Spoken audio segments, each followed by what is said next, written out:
ارشاد فرماتا ہے والذین جاہدوا فینا لنہدینہم سبلنا، جنہوں نے ہماری راہ میں کوشش کی، لنہدینہم سبلنا، ہم انہیں ضرور رستہ دکھا دیں گے۔ سبحان اللہ۔ سبل جمع ہے، ہم انہیں ضرور راستے دکھائیں گے۔ وَإِنَّ اللَّهَ لَمَعَ الْمُحْسِنِينَ، اور اللہ رب العزت فرماتا ہے ہم نیکوں کے ساتھ ہیں۔ اس آیت کریمہ کے معانی اور تفاسیر مختلف بزرگان دین سے منقول ہیں، بالخصوص حضرت عبداللہ بن عباس رضی اللہ عنہ اس کی تفسیر کرتے ہیں کہ وہ لوگ جنہوں نے ہماری اطاعت کے اندر کوشش کی، ہماری اطاعت کرنے کی کوشش کی، رب ذوالجلال فرماتا ہے ہم انہیں ثواب کے راستے دکھا دیں گے۔ حضرت جنید رحمۃ اللہ تعالی اس کی تفسیر کرتے ہوئے کہتے ہیں وہ لوگ جنہوں نے ہماری بارگاہ میں توبہ کرنے کی کوشش کی، ہم ان کے لیے اخلاص کے راستے آسان کر دیں گے، ہم انہیں اخلاص کے راستے دکھائیں گے۔ حضرت عبداللہ بن عباس اس کی تفسیر کرتے ہیں کہ جن لوگوں نے اللہ کی اطاعت کی، رب ذوالجلال فرماتا ہے ہم ان کو ثواب کے راستے دکھائیں گے۔ لیکن حضرت جنید رحمۃ اللہ تعالی کہتے ہیں کہ جو لوگ توبہ کرنے کی کوشش کریں گے، رب ذوالجلال ان کو اخلاص کے راستے دکھائے گا۔ ہر عمل کے اندر اخلاص ہوگا، اخلاص کی راہیں کھل جائیں گی، اور اخلاص کی وجہ سے بندے کا دل مطمئن ہوگا، اور اللہ کے دربار میں جو بھی عمل پیش کرے گا اس کے اندر اخلاص موجود ہوگا۔ حضرت فضیل بن عیاض رحمۃ اللہ تعالیٰ اس کی تفسیر کرتے ہوئے کہتے ہیں کہ وہ لوگ جنہوں نے علم حاصل کرنے کی کوشش کی، ہم ان کے لیے عمل کرنا آسان کر دیں گے، عمل کی راہیں ان کے لیے کھول دیں گے۔ رب ذوالجلال ان کے لیے عمل کے راستے کھول دے گا جو علم حاصل کرنے کے لیے اپنے آپ کو ہر وقت پیش رکھیں گے۔ آخری تفسیر جو چوتھی تفسیر ہے، حضرت سعد بن عبداللہ نے اس کی تفسیر کی، اور وہ بھی بڑی خوبصورت تفسیر ہے۔ آپ کہنے لگے اس آیت کریمہ کے معنی یہ ہے کہ وہ لوگ جنہوں نے سنت کو قائم کرنے کی کوشش کی، اللہ کے احکام، ایک ہے نماز پڑھنا اور ایک ہے نماز قائم کرنا، ایک ہے کہ بندہ سنت پر عمل کرے، ایک ہے کہ سنت کا قیام ہو، ایک ہے نظام مصطفیٰ صلی اللہ علیہ وسلم کا سبق، اور ایک یہ ہے کہ پورے پاکستان میں نظام مصطفیٰ رائج ہو جائے، ہر طرف نظام مصطفیٰ صلی اللہ علیہ وسلم نظر آئے۔ تو جو لوگ سنت کو قائم کرنے کی کوشش کریں گے، رب ذوالجلال فرماتا ہے ہم ان کے لیے اتباع سنت کے راستے آسان کر دیں گے۔ جب بندہ اس راستے پر چل پڑتا ہے جو راستہ سنت کو قائم کرنے کا ہے، تو رب ذوالجلال اپنی طرف سے خاص مدد ان لوگوں کو عطا فرما دیتا ہے۔ بالخصوص دیکھیے نبی اکرم نور مجسم شفیع معظم صلی اللہ علیہ وسلم کا یہ فرمان حضرت حسن بصری رضی اللہ عنہ سے روایت ہے، رسول اکرم صلی اللہ علیہ وسلم نے ارشاد فرمایا، مشکات شریف میں ہے، من جاءہ الموت، جس بندے کو موت آئی، وہو یطلب العلم، اس حال میں کہ وہ بندہ علم طلب کر رہا تھا، علم حاصل کرنے کے لیے گھر سے نکلا، ابھی چند سال گزرے تھے، چند دن گزرے تھے، اسے موت آ گئی۔ رسول اکرم صلی اللہ علیہ وسلم ارشاد فرماتے ہیں لیحیی بہ الاسلام، غرض اس کی یہ تھی کہ میں علم اس لیے حاصل کرنے کے لیے جا رہا ہوں، گھر سے اس لیے نکلا ہوں، مدرسہ میں، مسجد میں، یا کسی دارالحدیث میں پہنچا، کسی استاد کے پاس پہنچا، حدیث پڑھنے کے لیے پہنچا، یا قرآن مجید حفظ کرنے کے لیے پہنچا، قرآن سمجھنے کے لیے پہنچا، کسی لحاظ سے بھی دینی علم پڑھنے کے لیے جب گھر سے نکلا، غرض یہ ہے کہ میں اسلام کو غالب کروں گا، اسلام سیکھوں گا، اسلام کو زندہ کروں گا، اور وہ نشانات جو مٹ چکے ہیں ان کو پھر دوبارہ لوگوں کے سامنے پیش کروں گا، وہ سنتیں جن پر عمل نہیں ہو رہا میں وہ پڑھ کے لوگوں کے سامنے پیش کروں گا، تو لوگ اس سنت سے واقف ہوں گے، دین کے نشانات کو دوبارہ لوگوں کے سامنے پیش کرنے کے لیے جو بندہ گھر سے نکلتا ہے، اس حالت میں جب اسے موت آ جاتی ہے، غرض یہ ہے کہ اسلام کو زندگی مل جائے۔ رسول اکرم صلی اللہ علیہ وسلم ارشاد فرماتے ہیں فَبَيْنَهُ وَبَيْنَ النَّبِيِّينَ دَرَجَةٌ وَاحِدَةٌ فِي الْجَنَّةِ، رب ذوالجلال اس سے جنت میں وہ مقام عطا کرے گا جہاں انبیاء علیہ السلام ہوں گے، فرمایا ان کے اور اس بچے کے درمیان، اس نوجوان کے درمیان، اس انسان کے درمیان، چاہے اس کی عمر کم عمر ہے یا زیادہ عمر کا ہے، چاہے وہ نوجوان ہے، بوڑھا ہے، زندگی کے جس حصے سے تعلق رکھتا ہے، فرمایا اللہ رب العزت علم پڑھنے والے انسان کو، جس کو علم پڑھتے پڑھتے موت آ گئی، اللہ رب العزت اسے جنت میں وہ درجہ عطا کرے گا کہ انبیاء اور اس شخص کے درمیان صرف ایک درجے کا فاصلہ ہوگا، اتنی بلند و بالا اللہ اسے جنت کا اندازہ کریں کہ علم پڑھنے والوں کی کیا شان ہے۔ اب یہ بھی تصور کریں کہ اس وقت جن کے بچے علم دین پڑھ رہے ہیں، مدارس کے اندر حفظ کر رہے ہیں، درس نظامی کر رہے ہیں، مفتی بن رہے ہیں، عالم بن رہے ہیں، ان بچوں کے متعلق خاص طور پر یہ حدیث ذہن میں رکھ کے انہیں پڑھاؤ کہ اگر اس رستے میں موت ویسے بھی آنی ہے اور کسی کو خبر نہیں کہ کب موت آ جائے، مگر اس حال میں موت آئی کہ بندہ دین کا طالب علم تھا، قرآن پڑھ رہا تھا، سنت پڑھ رہا تھا، اس حال میں جسے موت آتی ہے رب ذوالجلال اسے انبیاء کا پڑوس عطا فرما دیتا ہے۔ محترم سامعین، بڑی خوبصورت بات میں آپ کی خدمت میں پیش کرنے لگا ہوں۔ امام بخاری رحمۃ اللہ تعالیٰ کی بخاری، جس کے متعلق سب جانتے ہیں، جب علم کی بات ہونے لگی تو انہوں نے کہا العلم قبل القول والعمل، عمل اور قول سے ہے، عمل کا تعلق بندے کی وجود سے ہے اور قول کا تعلق بندے کی زبان سے ہے۔ جو کچھ زبان سے بولتا ہے، آپ اکثر سنتے ہو کہ یہ حضرت علی رضی اللہ تعالیٰ کا قول ہے، یہ حضرت ابوبکر صدیق رضی اللہ تعالیٰ کا قول ہے، اور جب یہ لفظ آتے ہیں یہ قول رسول صلی اللہ علیہ وسلم ہے، یہ قول پیغمبر ہے، تو مطلب یہ ہے کہ یہ رسول کریم علیہ السلام کی گفتگو ہے۔ ایسے ہی امام بخاری رحمۃ اللہ تعالیٰ نے اپنی بخاری میں ایک باب لکھا، اس میں یہ لفظ لکھے کہ جہاں بندے کی گفتگو کا درجہ نہیں ہے، اس سے پہلے علم کا درجہ ہے۔ علم ہوگا تو زبان سے کچھ بول سکے گا، عمل تب کوئی اچھا کر سکے گا جب پہلے علم ہوگا۔ جب علم نہیں ہوگا تو نہ وہ اچھی بات کہہ سکتا ہے، نہ اچھی بات بتا سکتا ہے، اور نہ ہی کوئی اچھا عمل دکھا سکتا ہے۔ امام بخاری رحمۃ اللہ تعالیٰ نے بھی ترجیح علم کو دی ہے کہ پہلے علم سیکھا جائے۔ اس لیے آج فہم دین کورس میں، جس کا دورانیہ صرف 15 سے 20 منٹ ہے، اس کے اندر ہم نے پہلا موضوع ہی علم رکھا ہے تاکہ علم کا شوق ہو، اور طالب علمی کا کوئی زمانہ نہیں ہوتا، جس وقت چاہے انسان طالب علم بن جائے، اور کوئی قید نہیں ہے کہ بندے کی عمر 20 سال سے بڑھ جائے تو طالب علم نہیں بن سکتا، 40 سال سے بڑھ جائے تو طالب علم نہیں بن سکتا، بلکہ شیخ سادی جیسے لوگ بوڑھے ہو جائیں پھر جہان کی سیر کرے تو زمانہ ان کو اپنا امام بنا دیتا ہے۔ محترم سامعین، ایک بزرگ جن کا نام صفحہ ہستی پر لکھا ہوا چمکتا ہوا آفتاب، جن کا نام آپ کو نظر آتا ہے، وہ فقہ مالکی کے بہت بڑے امام ہیں، جنہیں عالم مدینہ بھی کہا جاتا ہے۔ سرکار اسلام و تسلیم کی مسجد نبوی شریف کے اندر وہ مدرس ہیں، شیخ الحدیث ہیں، حدیث پڑھاتے ہیں۔ امام مالک رحمۃ اللہ تعالی آپ کے پاس ایک نوجوان پڑھنے کے لیے آیا، اس کی عمر کم تھی، چلا کہاں سے تھا؟ قادم المدینہ تھا، غلام من اہل الشام، شام سے چلا تھا ایک بچہ، علم پڑھنے کے لیے، حدیث پڑھنے کے لیے آیا کہاں ہے؟ امام مالک کے پاس پڑھنے آیا ہے، جہاں سے ساری کائنات پڑھ کے آگے پوری دنیا میں علم تقسیم کرتی ہے۔ مالک رحمۃ اللہ تعالیٰ کے پاس جب وہ پہنچا، نام اس کا یحییٰ تھا، آپ نے اس سے پوچھا اس کو کہا تیرا نام کیا ہے؟ اس نے بتایا میرا نام یحییٰ ہے۔ آپ نے فرمایا،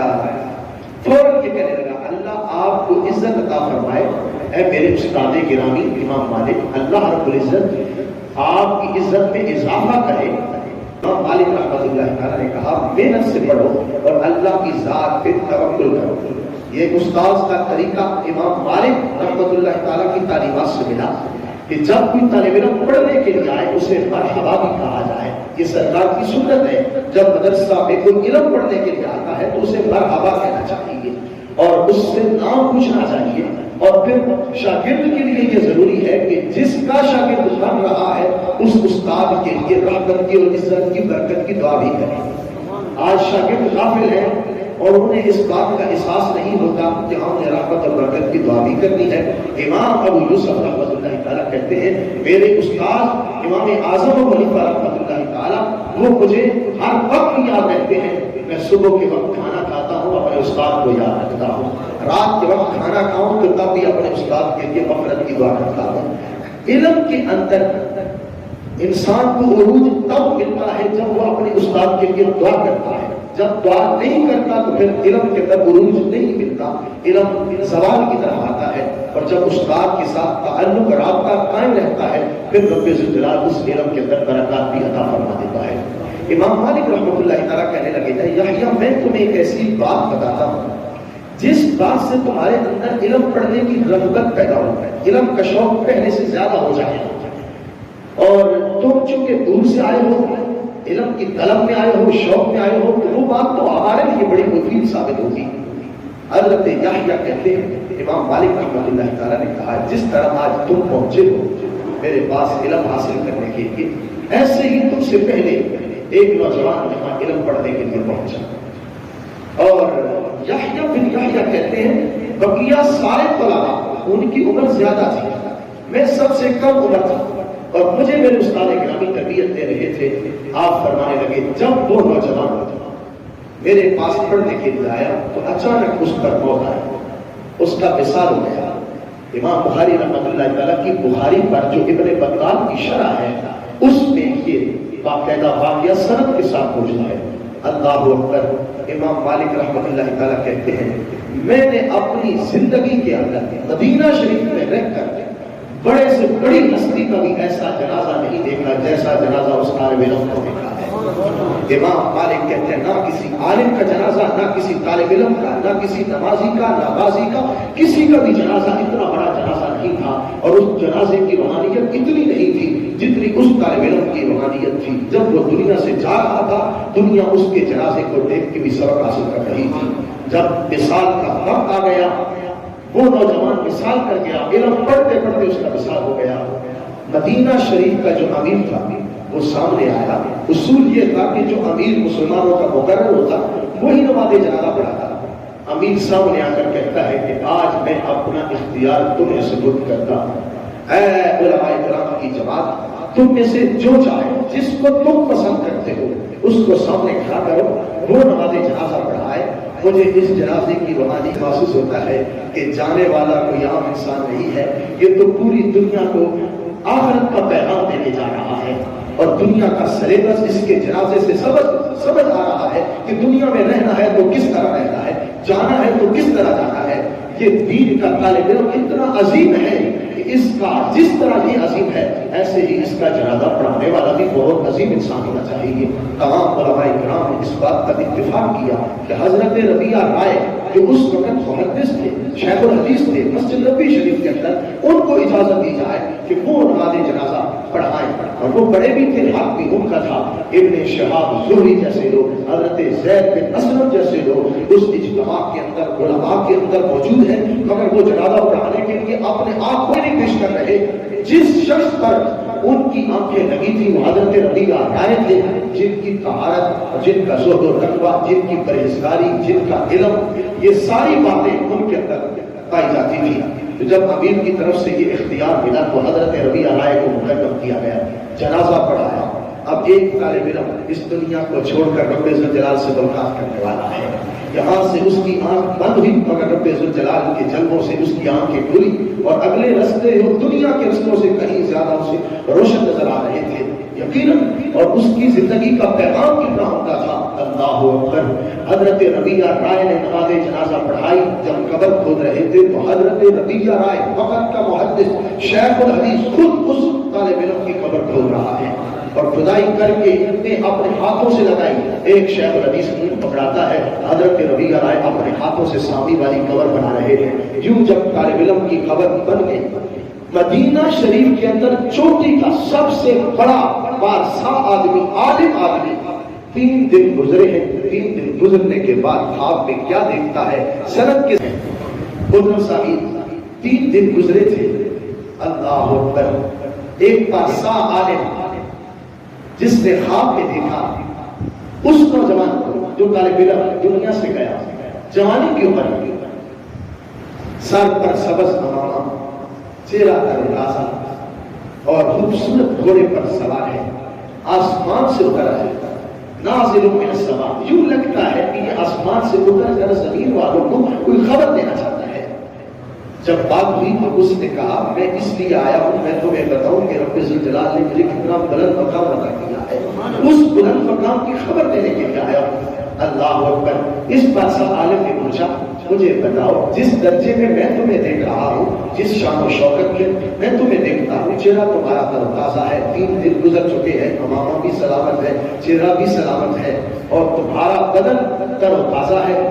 اور تم اس طرح شان کے ساتھ نیچے اتر رہے ہو، یہ مقام تمہیں کیسے ملا؟ انہوں نے کہا، اس نوجوان نے کہا، نوجوان تھا، بزرگ تھا، چھوٹی سی عمر میں اللہ رب العزت سے بزرگی بھی عطا فرمائی۔ کہنے لگا اس درجے پر جس پر تم مجھے دیکھ رہے ہو، مجھے علم نے یہاں پہنچا دیا ہے۔ جب میں اللہ رب العزت کے دربار میں پہنچا ہوں تو رب الجلال نے فرمایا دنیا میں اس نے جتنے باب پڑھے تھے علم کے، ہر باب کے بدلے میں اس کا ایک درجہ بلند کر دیا جائے، اور جنت کا درجہ زمین سے لے کر آسمان تک 500 سال کی مسافت ہے، جنت کا ایک درجہ اتنا ہے۔ اس کے بعد رب ذوالجلال نے فرمایا اس کو تحفے کے اندر انبیاء کی وراثت دے دو، اس لیے کہ یہ دنیا میں تھا تو علم حاصل کر رہا تھا، آج میرے پاس پہنچا ہے تو اس کو وہی تحفہ دینا چاہیے جو یہ شام سے چلا تھا مدینہ سے لینے کے لیے، اور مدینہ میں آیا، پورا حاصل نہ کر سکا، کچھ حاصل کیا تھا، وصال کا وقت آ گیا، لہٰذا میں اپنی بارگاہ سے اسے انبیاء کی وراثت کا تحفہ دیتا ہوں۔ انبیاء کی وراثت یہ وہ وراثت ہے، کیا انداز ہے اللہ اکبر اس نوجوان ولی کا، اس طالب علم کا۔ فرمایا اللہ رب العزت نے اس کو ہر باب کے بدلے میں ایک درجہ بھی دو، انبیاء کی وراثت بھی دو، اور پہلے درجے میں جہاں سارے انبیاء نبی کریم علیہ السلام کو تسلیم کے ساتھ ہیں، سرکار علیہ السلام کے پڑوس میں ہے، ایک وہ درجہ ہے، اور اس کے نیچے صحابہ رضوان کا درجہ ہے۔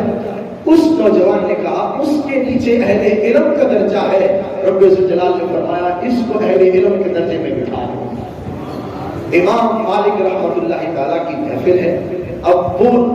بادشاہ عالم آ کر گواہی دیتا ہے کہ میں نے خواب کے اندر دیکھا، پورے مدینہ شریف کے اندر یہ خبر پھیلی گئی ہے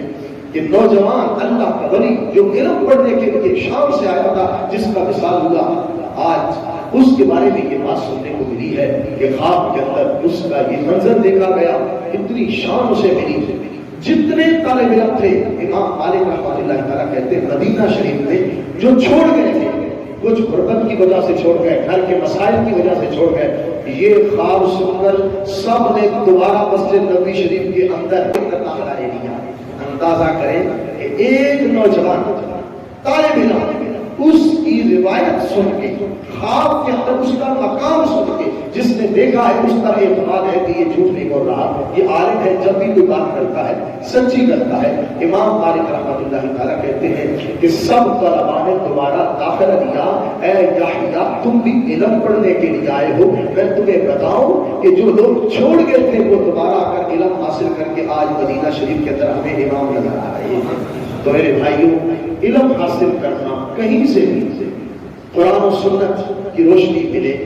اور درست عقیدہ کے لوگ اگر قرآن و سنت کی روشنی بانٹ رہے ہو کسی مسجد کے اندر بھی، کوشش کیا کرو کہ اہل علم کی محفل کو خالی نہ چھوڑو، ان کی مجالس کو خالی نہ چھوڑو، خاص طور پر درس قرآن کے اندر، درس حدیث کے اندر ضرور شرکت کیا کریں۔ واہ اللہ رب العزت ہمیں علم کی روشنی عطا فرمائے، علم کی چاشنی عطا فرمائے، آمین ثم آمین بجاہ نبی الامین۔ کل کا